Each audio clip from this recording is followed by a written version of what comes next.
बिहार के एक जिले का ये घटना है। 14 साल का लड़का बाहर कमाने जाता है और एक कंपनी में काम लगाता है।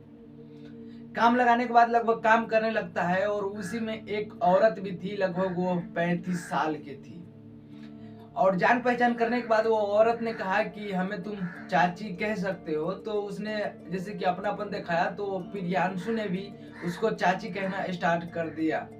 और चाची के रिश्ता चल ही रहा था, लेकिन तो कहा जाता है कि चाची के रिश्ते में था, लेकिन हवस के चक्कर में वो चाची वाली रिश्ता भी लगभग फीका पड़ गया और धीरे धीरे इस हवस के जाल में फंसते चला गया एक 14 साल का लड़का प्रियांशु। तो आइए जानते हैं आज की इस वीडियो में कि ये लड़का हवस का शिकार आखिर कैसे हो गया। तो आइए जानते हैं आज की इस वीडियो। घर में लगभग 3 लोग रहते थे और वो 14 साल के लड़के का नाम प्रियांशु था। कहा जाता है कि उस घर में 3 लोग रहते थे और उसका पापा का तबीयत लगभग काफी टाइम से खराब था और खराब होते रहता था। तो इसकी वजह से प्रियांशु ने देखा कि मैं अगर घर पे रहूंगा तो इस तरीके से मेरा घर नहीं चलने वाला है। तो प्रियांशु ने बाहर निकलने की सोचा और बाहर काम करने के लिए निकल गया, काम खोजने के लिए बाहर गया। और बाहर जाने के बाद चेन्नई जैसे स्टेट में उसने गया और चेन्नई के स्टेट में एक कंपनी में उसने काम लगाया। और काम लगाने के बाद लगभग काम वो कर ही रहा था, फर्स्ट क्लास, सब कुछ ठीक ही चल रहा था। कंपनी में प्रियांशु काम कर रहा था। उसी कंपनी में एक औरत और भी थी जो बिहार स्टेट से ही बिलोंग करती थी। और प्रियांशु से काफी समय बीतने के बाद उससे जान पहचान बनाया वो औरत, जो 35 साल की मोहिनी नाम की थी। इसका अहम रोल है इस वीडियो में, याद रखिएगा, मोहिनी नाम। तो जान पहचान बनाता है और कहता है मोहिनी की मैं भी बिहार से ही हूँ, प्रियांशु को कहता है। और कहने के बाद प्रियांशु को लगता है कि चलो कोई तो अपनापन दिखा रहा है बाहर आने के बाद में, क्योंकि बाहर में जैसे कि कोई किसी का नहीं होता है, सब कमाने खाने पे और सिर्फ अपना काम से मतलब रखता है। वहाँ पे अगर कोई अपनापन दिखाने लगे तो अच्छी बात है। और एक ही स्टेट से बिलोंग करता था मोहिनी और प्रियांशु। लगभग जान पहचान होने के बाद प्रियांशु को मोहिनी अपने रूम पर ले जाती है और वहाँ पे उसको खाना पीना खिलाती है। और खाना पीना खाने के बाद प्रियांशु अपने कमरे पे लौट जाता है। ऐसे ही 1-2 दिन के बाद और आता है तो मोहिनी अपने हस्बैंड से प्रियांशु का जान पहचान करवाता है और कहता है कि ये मेरे ही कंपनी में काम करता है और ये भी लड़का बिहार का ही है। रामजीत उसका पति बोलता है चलो अच्छी बात है, एक स्टेट से है और छोटा सा मेरे बेटे की उम्र का है, तो अच्छी बात है, इसका ख्याल रखना। एक दिन मोहिनी के हस्बैंड ने कह दिया है रामजीत कि मैं आज अपनी कंपनी से नहीं लौटूंगा क्योंकि काम ज्यादा है, इसकी वजह से मैं यहीं पे नाइट लगाऊंगा। मोहिनी को कॉल पे उसका हस्बैंड ने बता दिया।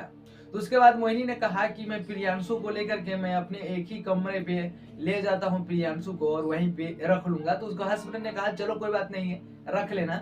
तो ऐसे ही करते करते लगभग प्रियांशु खाना खा लिया, अपने कमरे पे सोने चला गया और मोहिनी अपने 2 बच्चे के साथ अलग कमरे में सोने चला गया। कहा जाता है कि जब रात के 12-1 बजा तो अचानक से प्रियांशु के कमरे में मोहिनी आया। आने के बाद उसका बॉडी के टच करने लगा और बहुत ऐसा फीलिंग करने लगा जो रोमांटिक सीन होता है। तो प्रियांशु ने बोला कि यार ये आखिर ये तुम क्या कर रही हो। तो प्रियांशु को मोहिनी ने बोला कि थोड़ी देर रुको, तुम्हें भी अच्छा लगने लगेगा। और उसको क्या मालूम था कि ये हवस के चक्कर में एक बेटे की उम्र को शिकार बना रहा है। तो ऐसे करते करते लगभग ये सब होने के बाद प्रियांशु ने काफी समझाने की कोशिश की, लेकिन कुछ समय बीतने के बाद प्रियांशु का भी अच्छा लगने लगा और उसके रूम पे आने जाने लगा। प्रियांशु को बुलाया जाता था तो भी आता था और कभी कभी प्रियांशु अपने मन से भी आ जाता था। एक दिन क्या होता है कि मोहिनी अपने कंपनी से 2 बजे ही छुट्टी लेकर के आ जाता है और साथ में प्रियांशु भी आ जाता है मोहिनी के कमरे पे। आने के बाद वो यही हरकत कर रहे थे जो एक वाइफ और हस्बैंड के बीच होता है। अचानक मोहिनी का हस्बैंड आ जाता है वो अपने कंपनी से और ये देख लेता है कि एक 14 साल के बच्चे के साथ ऐसा हवस का शिकार बना रहा है एक मोहिनी नाम की औरत। हालांकि उस वक्त मोहिनी का हस्बैंड वो काफी धैर्य से काम लिया और काफी शांति से। ये सब होने के बाद भी लगभग प्रियांशु को और मोहिनी को एक कमरे में बैठा करके समझाया कि बेटा ये सब गलत है, ऐसा तुम नहीं करना। और मोहिनी को समझाया कि ये तो तुम्हारे बेटे की उम्र का है, इसके साथ तुम ऐसा क्यों कर रहे हो और इसके साथ ऐसा तुमको नहीं करना चाहिए था। तुम्हें भी खुद के ऊपर शर्म आना चाहिए था कि इतने छोटे बच्चे के साथ तुम ऐसा कर रहे हो। मोहिनी को समझाया गया और काफी बार उसको बताया भी गया, लेकिन मोहिनी का हस्बैंड रामजीत ने समझाया, लेकिन समझाने का कोई भी असर नहीं पड़ा मोहिनी के ऊपर। एक दिन क्या हुआ कि मोहिनी ने प्रियांशु को कॉल किया नाइट में, और नाइट में प्रियांशु को बुलाया अपने कमरे पे मोहिनी, और उसके बाद मोहिनी अपने हस्बैंड के बिस्तर से उठ करके प्रियांशु के साथ चले जाता है एक अलग कमरे में। और जब उसका हस्बैंड का नींद टूटता है, जब उसको मालूम पड़ता है तो वो देख लेता है। और ये सब देखते वक्त मोहिनी का हस्बैंड समझाता है कि तुम क्या कर रहे हो, समझाने के बावजूद भी तुम बात नहीं मान रहे हो, इतने छोटे बच्चे के साथ ऐसा नहीं करो, गलत है। लेकिन कोई भी फर्क नहीं पड़ता है मोहिनी के ऊपर उसका हस्बैंड का बात का। लेकिन ये सब में प्रियांशु को भी लगभग अच्छा लगने लगा था, और प्रियांशु ये भी भूल गया था कि उसके घर पे क्या जिम्मेदारी है, और वो अपने काम पे भी बिल्कुल फोकस नहीं रख पाता था। जिस जिम्मेदारी को घर से लेकर के आया था वो जिम्मेदारी पे नहीं खरा उतरा था। तो रामजीत ने कहा कि मैं तुम्हें छोड़ के जा रहा हूँ, और मोहिनी ने कहा कि तो अगर तुम जा ही रहे हो तो साथ में तुम अपने 2 बच्चों को भी लेकर के जाओ। रामजीत ने ये सब होने के बाद वो अपने 2 बच्चों को लेकर के वो अपने बिहार लौट गया, वो अपने घर पे। उसके बाद प्रियांशु और मोहिनी शख्स वो दोनों ही बच गया था। हस्बैंड जब उसको छोड़ करके चला गया तो प्रियांशु और मोहिनी दोनों ही एक ही कमरे में रहने लगा, और काफी टाइम तक रहते थे। उसके बाद मोहिनी ने प्रियांशु पर प्रेशर बनाने लगा कि तुम मुझसे शादी करो। तो प्रियांशु ने कहा कि हमारे घर वाले शादी के लिए एग्री भी नहीं करेंगे, और हमारा कोई खास उम्र भी नहीं है शादी के लिए जो एक्चुअली होना चाहिए था, और मेरे घर वाले तुम जैसे औरत से शादी भी नहीं कराएगा। कहाँ मैं तुम्हारे बेटे की उम्र का और कहाँ तुम मेरी माँ की उम्र का, तो तुमसे शादी भी नहीं कराएंगे। तो मोहिनी बोलती है क्या इतने दिन से रिलेशन में था, वो क्या था। तो ये सब के ऊपर मोहिनी ने प्रियांशु को प्रेशर बनाने लगा शादी करने के, कि कैसे भी करके तुम मेरे साथ शादी करो। प्रियांशु ये चीज को लेकर के काम पे भी फोकस नहीं रख पा रहा था। तो इसको लेकर के प्रियांशु ने काफी ज्यादा डिप्रेशन के शिकार भी हो गया था, और इसी सब के लेकर के प्रियांशु ने मार्केट जाता है और तेजधार चाकू लाता है अपने पैसे से खरीद करके।